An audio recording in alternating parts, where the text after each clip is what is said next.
Hello everyone, and welcome to this week's edition of Teaching Tuesdays. My name is Heather, and I'm here to talk to you about our Teaching Boundaries and Consent workshop. And the next section that we're bringing to you in this series is focusing on how to have the conversations about the private parts with our littles.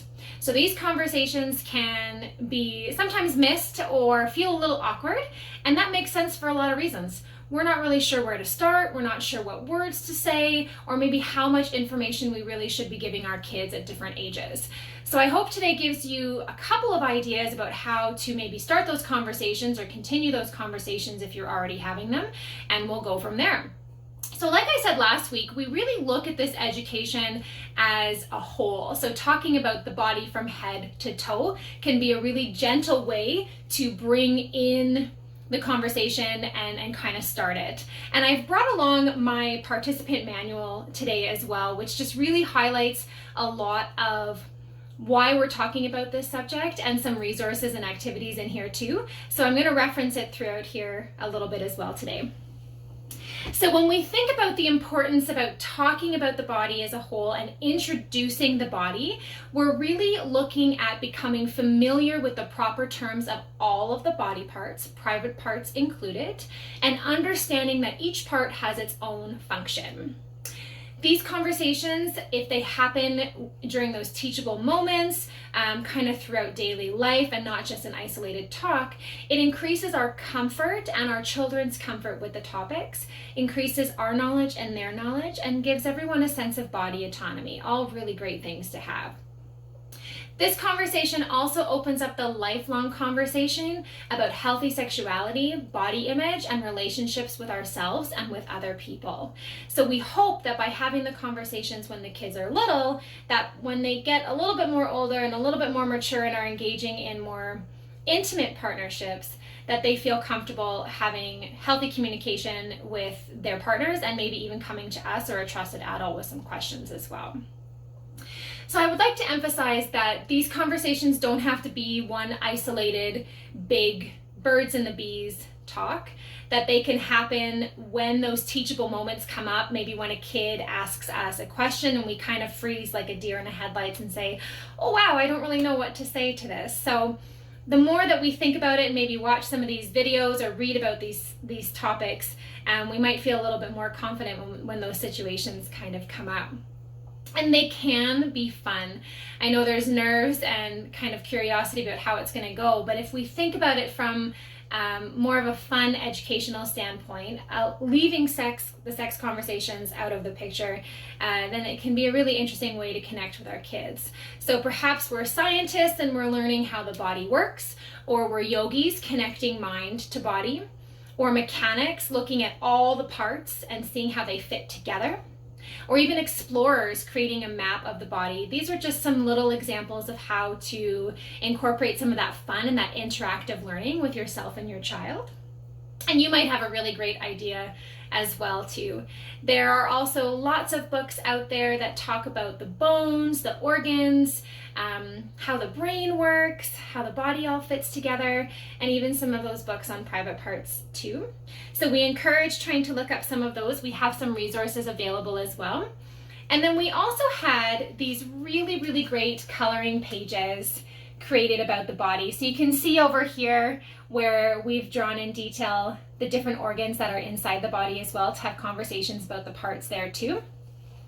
And then because we don't want to miss out on the private parts discussion too, there are some anatomically correct images of both male and female sex organs as well, to have conversations about the two different kinds of private parts that there are.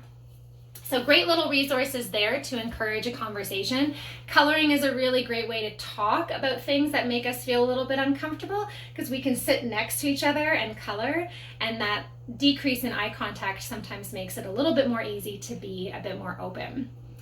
So when we think about talking about the functions or the jobs of the body parts from head to toe, how are we supposed to answer what is the job of the private parts?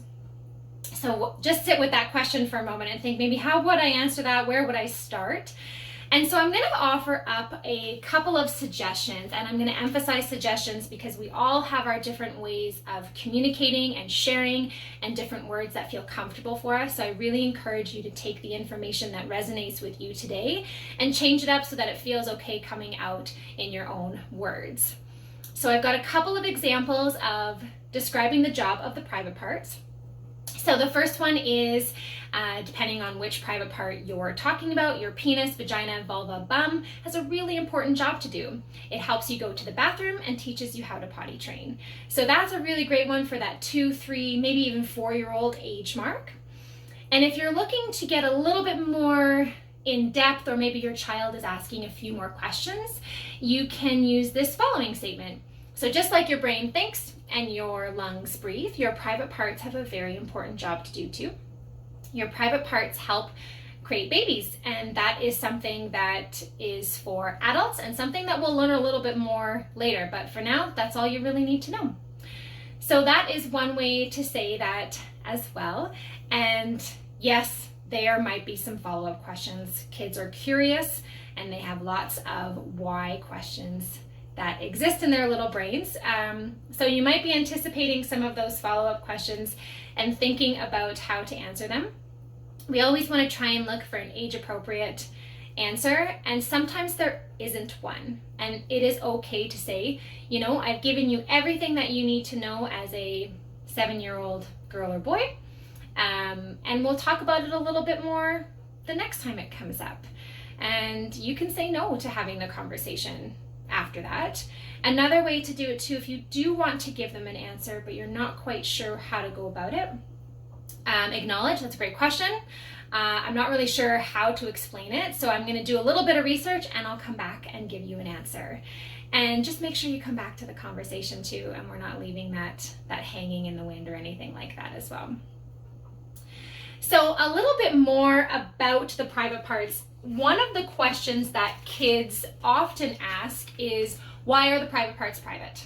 And that is a fantastic question, and we want to acknowledge that to the kid if they are asking it too. And here are a couple of examples about how to explain why the private parts are private. So short and sweet, they're just for you. And that's all we need to say. We want to acknowledge and say something like, remember, every person has their own private parts. So yes, we're thinking about our child and their body and their private parts, but they also need to understand that everybody else has those boundaries and those private parts as well.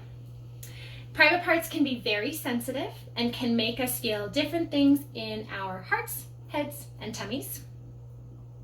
Another statement to acknowledge the private parts and being private. Sometimes when you touch your private parts, it might feel good.